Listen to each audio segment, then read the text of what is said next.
Por mais incrível que possa parecer, eu tive fazendo uma pesquisa e a Cabala judaica, que é a mesma coisa que o misticismo judaico, apoia isso.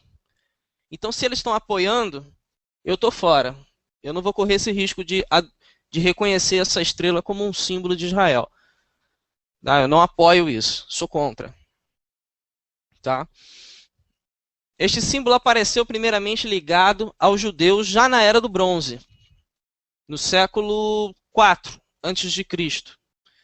Num selo judaico achado na cidade de Sidom, ele também aparece em muitas sinagogas antigas na terra de Israel, datadas da época do Segundo Templo, e até mesmo em algumas, né, depois de sua destruição pelos romanos. Não, bem, isso não quer dizer que isso seja um símbolo judaico, tá? O paganismo estava em Israel, as escrituras falam disso o tempo todo, tá? Então é normal que você encontre em ruínas, né, de Israel símbolos pagãos. Encontraram até suástica lá, então Israel estava. A escritura é bem clara em dizer que Israel estava passando por um período, né, principalmente no Novo Testamento, em Atos, né, é comentado que os apóstolos tinham uma preocupação muito grande com a entrada do paganismo na igreja primitiva. Alguém gostaria de falar?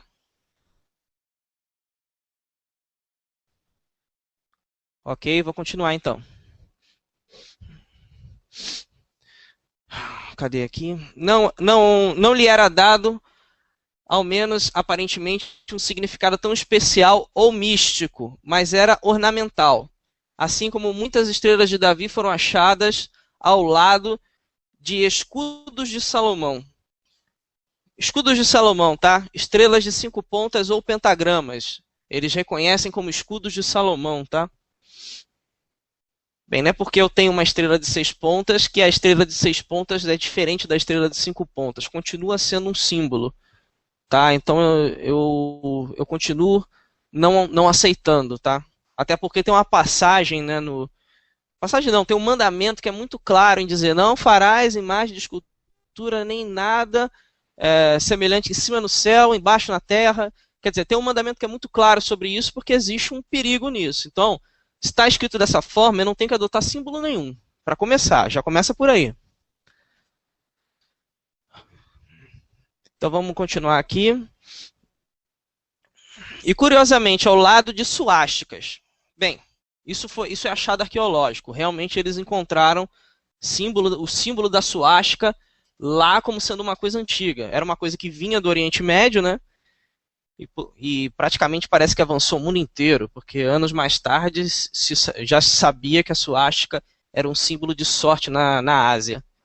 Então, é algo curioso, já era para a pessoa se ligar em vez de ficar pegando esses símbolos e colocando no pescoço, né?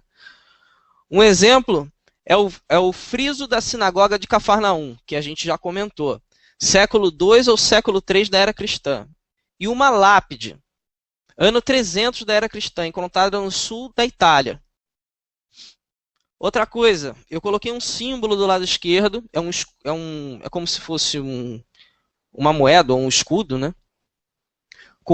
Com duas estrelas dessa, uma por cima da outra, né? É a mesma coisa, não deixa de ser a estrela que a gente está falando, tá? Coloquei uma passagem de Atos aqui para que vocês possam depois olhar com calma. Está em Atos 7, 42 e 43. Mas Deus se afastou e os abandonou, a que servissem ao exército do céu, como está escrito no livro dos profetas.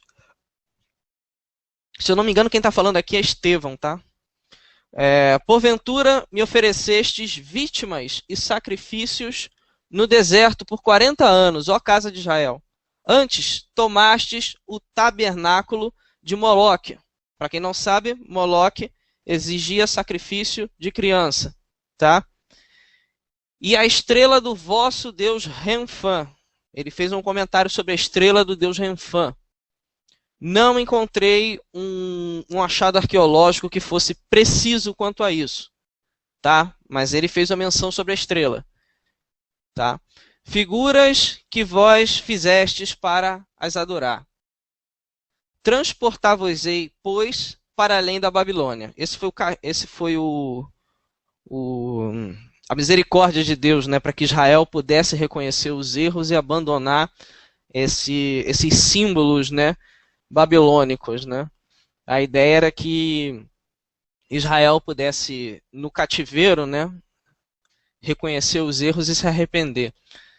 Porque do jeito que estava, Israel estava simplesmente utilizando esse paganismo todo na terra de Israel e não estava se consertando, não estava dando certo.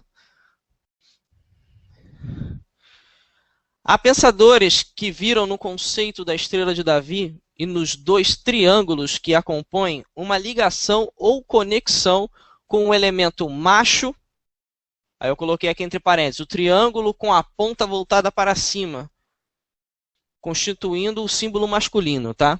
E com o elemento fêmea, que seria o triângulo voltado para baixo, constituindo a forma de um receptáculo. Bem, para quem pegou um pouco a ideia lá da cultura pagã, né? O Baphomet ele é um exemplo claro disso, né? Ele é masculino e feminino.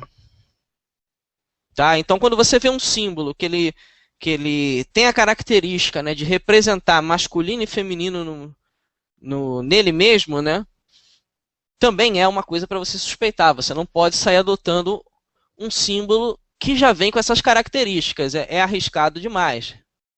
Tá? Não deveria ser uma coisa a se buscar depois de saber dessas informações.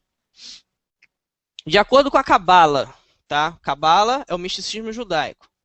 A estrela de Davi insinua a representação das 7 emanações divinas. Para quem não sabe, ele está falando da árvore, a chamada, né, árvore da vida Seifirô, que tem uma explicação assim que se você for parar para ver é surreal, entendeu? Não existe nada de escritura nisso daí. Tá? Apesar dos sacerdotes, né, judeus e cabalistas pregarem cabala, eles usam até de uma artimanha que o judeu ele demora para pegar, né, que é o seguinte, ele diz o seguinte, que o judeu só pode começar a estudar cabala depois dos 40 anos, se eu não me engano. Quer dizer, isso é uma artimanha, porque o judeu tem que esperar anos e anos. Ele não pode criticar, não pode falar mal, não pode fazer nada. É quando ele bate aquela idade que está determinada, ele começa a estudar. Eu acho que isso é uma armadilha. No meu ponto de vista, isso é armadilha. Tá? Cada triângulo, dos 6 triângulos que formam os lados da estrela, representaria uma emanação. E o centro dos triângulos maiores sobrepostos da estrela de Davi representaria uma emanação denominada Malhut, né, ou Malchut, sei lá. Os cristãos utilizam o símbolo como sinal de respeito a Israel, sendo esse o lugar onde eles acreditam que Jesus voltará.